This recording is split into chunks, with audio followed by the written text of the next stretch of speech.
from outside before I get close. I can see your bullshit from afar. That's one intuition. You got me hypnotized. You make me. Hey there, welcome to my channel. So today I'll be talking about 2026 reset, what I'll be doing differently, lesson learned in 2025. I have a whole long list to talk about with you guys. If you're new here, my name is Magdalene. On this channel I talk about fashion, travel and lifestyle, and I do believe if you look good you definitely feel your best. So let's get into what my goals are. Some of them I'm going to be sharing with you on the channel, and some of them we're going to talk through all the things that I made mistake for. Let's get into it.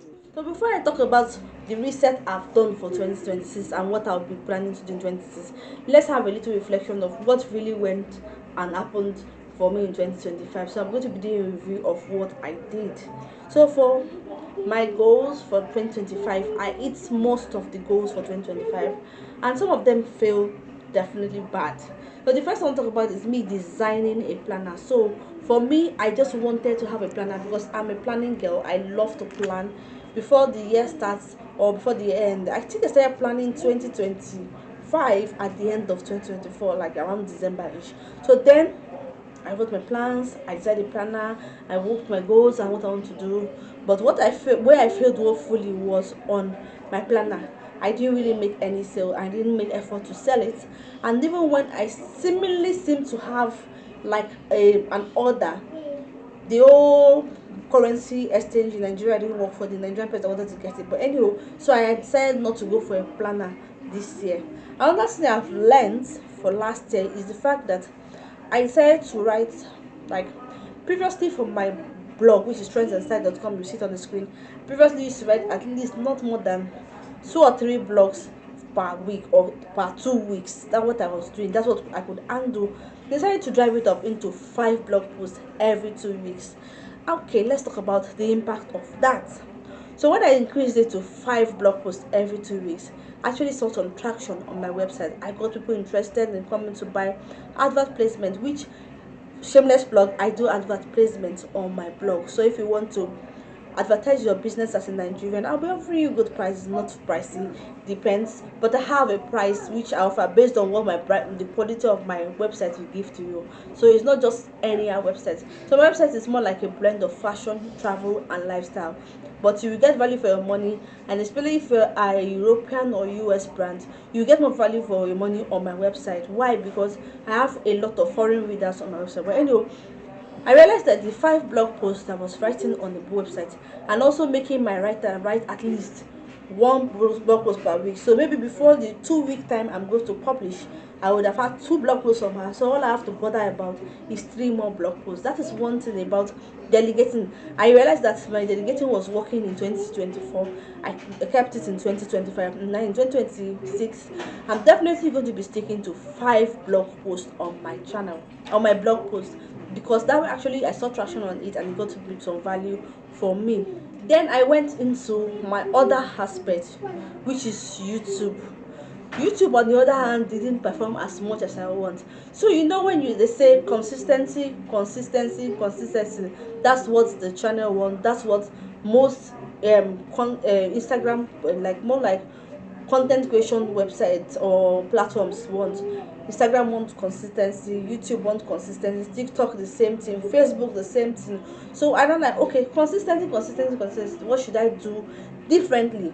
So I looked back at 2024. I was like, okay, I didn't really post as much, so let me increase the videos I'll post on the vlog to 4. Boy, was I wrong. I was posting 4 videos in every 2 weeks, two every week, and I didn't get traction for it.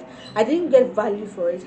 And the worst part, whenever I dabble into YouTube shorts, that is the end for my channel. Because every YouTube short, for one YouTube short I get, 2 of my videos will not perform on YouTube channel, and it made me feel so bad. I said, okay, fine. Since I put in that much work and I didn't get the result of it, then definitely I will need to do something differently for 2026. And moreover, I also look about the quality of the videos. So the content and whatever I'm dishing out actually are useful content, informative, useful, and all that. But I know people prefer the aesthetics that comes with content creation. They want a relaxed background, they want to see you living in a luxury apartment. So many people want to live through you, or also wish that they can be like you. So they want something chic, fun. They want you to be just having all your life intact. But trust me, the way we appear on camera for most YouTubers, that does not mean that's how we actually feel inside. So I'm not even ready to do the aesthetics, the whatever. So what I decided to do for 2026 is, at the end of 2025, I decided to buy a digital camera, which is something that I feel it has been a game changer since the end of 2025. Because now I don't have to bother about space in my camera, which is this my Samsung A series. I don't have to stretch it too much to do all the work. I decided to use this my digital camera, which is helping a lot. Then it's a 32 gig gram. So the next goal now is to get another memory card just in case. And this one is 32 gig gram, so I'm thinking of getting 64 gig gram. So that is one thing I've did for my YouTube channel. Then the major thing I did is to cut the content from 4 to 2. Yes, initially I was like, let's do 3, let's use 3, because normally when you already have a routine, changing of the routine is very difficult. But and I realized that this particular thing was stressing me out because I create so much content, I don't get value for it. I decided to reduce it to 2, which most of this fashion girl. So I decided to reduce my number of vlogs to 2. One is this my latest series, which is Lagos Mom Diaries. And you know, to be a Lagos mom, or to even be a mom and to be a mom is not an easy task. And then you want to multitask and have your career goals, your work life, the family life, your baby life, their tantrums. Hold me.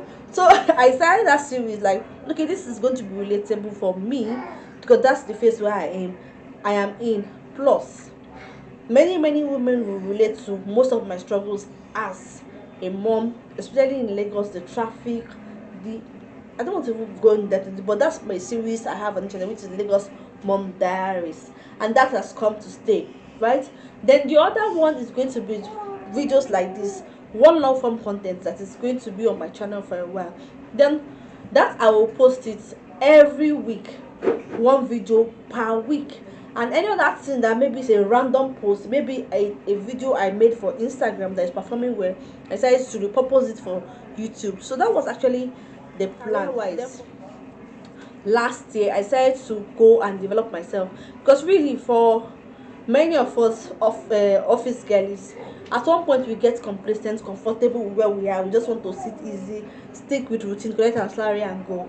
But that cannot work if you really want to grow yourself. So what I did in 2025, which is towards the end, I just took my I decided to just take the bull by the horn and decided to lock in what I really want to do, which is human resources.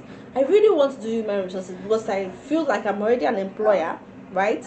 So, and also I can work as someone that can work with people. I may not seem to some people that have interpersonal skills, but I have high emotional intelligence. Be able to be an introvert, watch you from not I don't quickly easily jump on someone and say I like you, or I'm not a sanguine. I am more like kind of melancholy, and also I'm actually more like an introvert. So because I always love to watch people from outside before I get close, I can see your bullshit from afar. That's one intuition I've actually developed. So I'm like, okay, I can definitely go into human resources, so I'll be able to help businesses get the right fit for their business. Though I know that sometimes you get recruitment errors, but I know that before you can get recruitment error, maybe it's like 2 or 3%. Maybe I missed it, because human beings will miss it. But really, definitely it's something I know I love doing, and I'm passionate about working with people. So definitely I'm going to be talking about that. So last year I started my professional certification for human resources, and I would love someone on my channel or a subscriber to just give me some guide of what to do to actually be able to log in and get into human resources, because someone told me that it feels like a cult to get into it, and which I'm like, okay, that's cult, I'm going to break into it. But anyway, I started with writing my CAPM exam, and I'm writing bits and bits. This year I'm going to continue, and I hope I get inducted this year. That's what I'll be doing differently this year. So I'm not really sitting on my ass. And actually, I've been taking advantage of my study in the organization. So when they give me, this is what you're supposed to do for your current level and your current, I've heard you, but this is what I want to do, which you have paid for and I'm interested in. So I actually do some other trainings on the platform, on LinkedIn training and all that, just for my personal growth, for You towards got my me career growth. hypnotized. You make me realize, yeah. Just tell me, baby.